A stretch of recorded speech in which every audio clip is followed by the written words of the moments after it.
तो एस राज education point में आप सभी का स्वागत।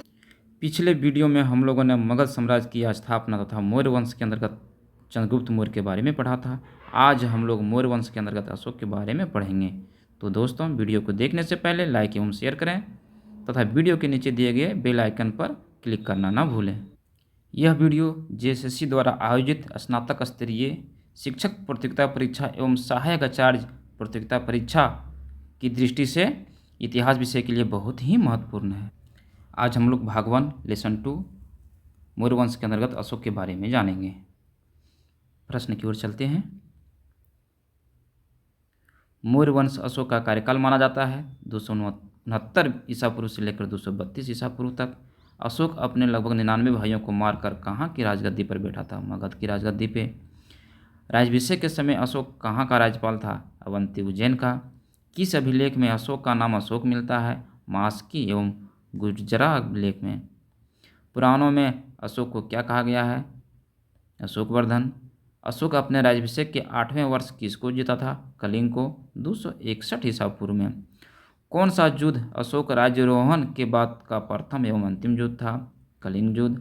अशोक ने बौद्ध धर्म की दीक्षा किससे ग्रहण किया था? उपगुप्त से।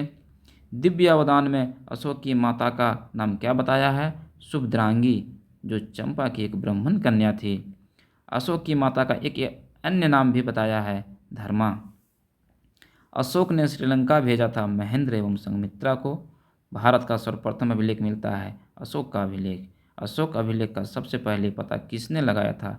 टी पेंथलर ने 1750 ईस्वी में। इसकी संख्या 14 मानी जाती है। अशोक के अभिलेख को किसने पढ़ने में पहली सफलता मिली? जेम्स प्रिंसेप को 1837 ईस्वी में। अशोक ने बराबर की पहाड़ी में आजीविकों को रहने के लिए किन गुफाओं का निर्माण किया था? कर्ज गुफा, चौपार गुफा, सुदामा गुफा, विश्व झोपड़ी गुफा। प्रयाग स्तंभ अभिलेख को किस नाम से भी जाना जाता है? रानी का अभिलेख तथा कौशाम्बी का अभिलेख भी।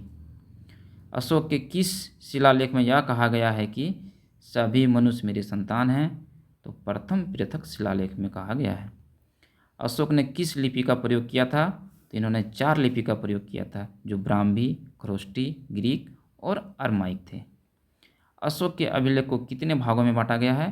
तो 3 भागों में बांटा गया है, शिलालेख, स्तंभलेख, गुहालेख या गुफालेख। श्रीनगर की स्थापना किसने किया था? अशोक ने किया था। नेपाल में ललित पाटन नामक एक नया नगर बसाया था, किसने? अशोक ने। महेंद्र एवं संघमित्रा की माता का नाम थी महादेवी, जो एक अशोक की पत्नी थी। अभिलेखों में तेवर की माता होने की चर्चा मिलती है, कारुवाकी की। अशोक की एक अन्य पत्नी का नाम क्या थी, जिसका पुत्र कुणाल था? तो पद्मावती थी। अशोक ने अपने राज्याभिषेक के कितने वर्षों में बोध गया का यात्रा किया था? तो 10वें वर्ष में। अशोक के समय मौर्य साम्राज्य में प्रांतों की संख्या कितनी थी? तो 5 थी। अशोक के समय प्रांतों को क्या कहा जाता था? चक्र कहा जाता था। अशोक का सबसे लंबा एवं सबसे छोटा अभिलेख कौन सा है?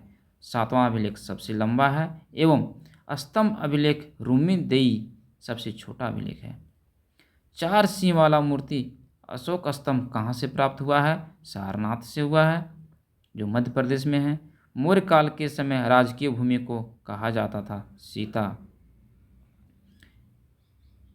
मौर्य काल में लोहे के बने औजार कहाँ से प्राप्त हुए हैं? कौशाम्बी से। अब हम लोग अशोक के 14 शिलालेख के बारे में जानेंगे।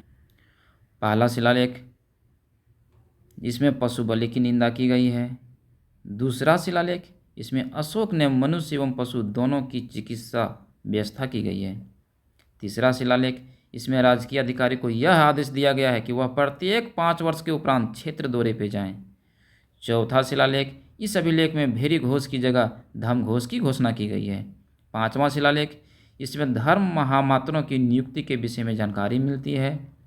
6ठा शिलालेख, इसमें आत्मनियंत्रण की शिक्षा दी गई है। 7वां एवं 8वां शिलालेख, इसमें अशोक की तीर्थ यात्राओं का उल्लेख किया गया है। 9वां शिलालेख, इसमें सच्ची भेंट एवं सच्चे शिष्टाचार का उल्लेख किया है। 10वां शिलालेख, इसमें अशोक ने आदेश दिया है कि राजा तथा उच्च अधिकारी हमेशा प्रजा के हित में सोचें। 11वां शिलालेख, इसमें धम्म की व्याख्या की गई है। 12वां शिलालेख, इसमें स्त्री महामात्रों की नियुक्ति एवं सभी प्रकार के विचारों के सम्मान की बात की गई है। 13वां शिलालेख, इसमें कलिंग युद्ध का वर्णन किया है तथा पड़ोसी राज्यों का भी वर्णन किया गया है। 14वां और अंतिम शिलालेख, अशोक ने जनता को धार्मिक जीवन बिताने के लिए प्रेरित किया है। तो दोस्तों, हमारी वीडियो आपको कैसी लगी आप हमें कमेंट कीजिए तथा वीडियो को लाइक एंड शेयर जरूर कीजिए। जय हिंद।